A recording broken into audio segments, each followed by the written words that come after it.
Bismillahirrahmanirrahim. Assalamualaikum warahmatullahi wabarakatuh. Alhamdulillahirabbil alamin. Assalatu wassalamu ala asrofil anbiya'i wal mursalin wa ala alihi wa sahbihi ajmain, amma ba'du. Kami dari mahasiswa STIP UI akan menjelaskan tentang pengertian dan ruang lingkup psikologi. Dan di sini yang pertama adalah pengertian psikologi. Psikologi itu berasal dari perkataan Yunani, yaitu psikis yang artinya jiwa dan logos yang berarti ilmu pengetahuan. Jadi secara etimologi, psikologi itu adalah ilmu yang mempelajari tentang jiwa, atau lebih disingkatnya bisa disebut dengan ilmu jiwa. Berbicara dengan jiwa, kita juga harus bisa membedakan mana jiwa dan mana nyawa. Jiwa itu adalah daya hidup rohaniah, sedangkan nyawa itu adalah daya hidup jasmani.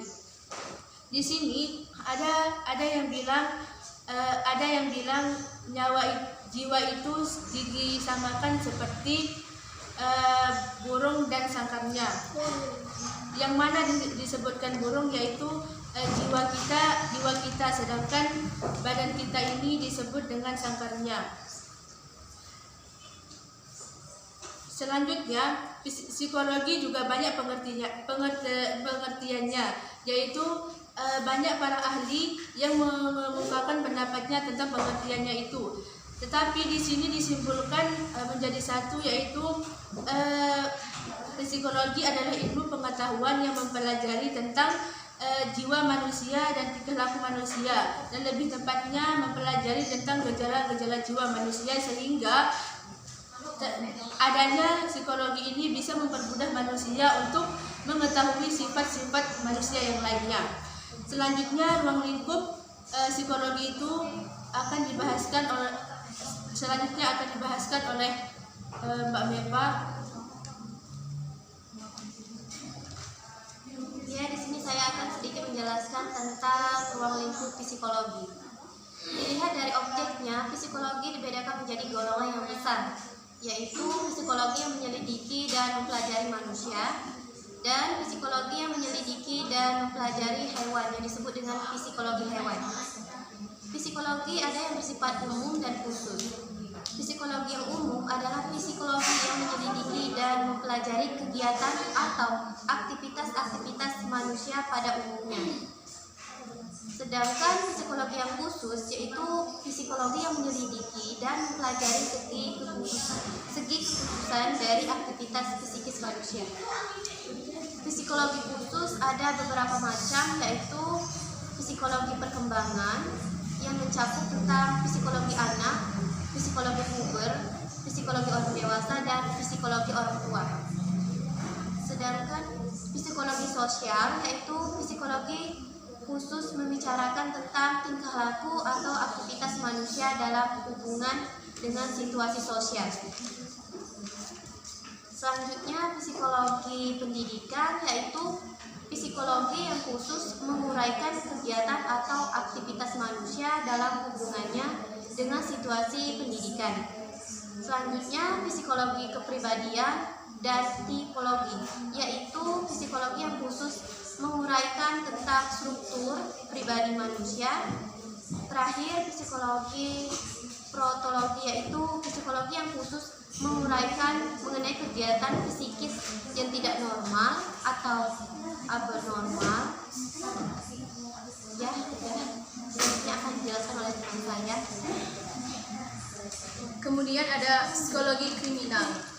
Psikologi kriminal itu khusus berhubungan dengan sosial kejahatan dan kriminalitas.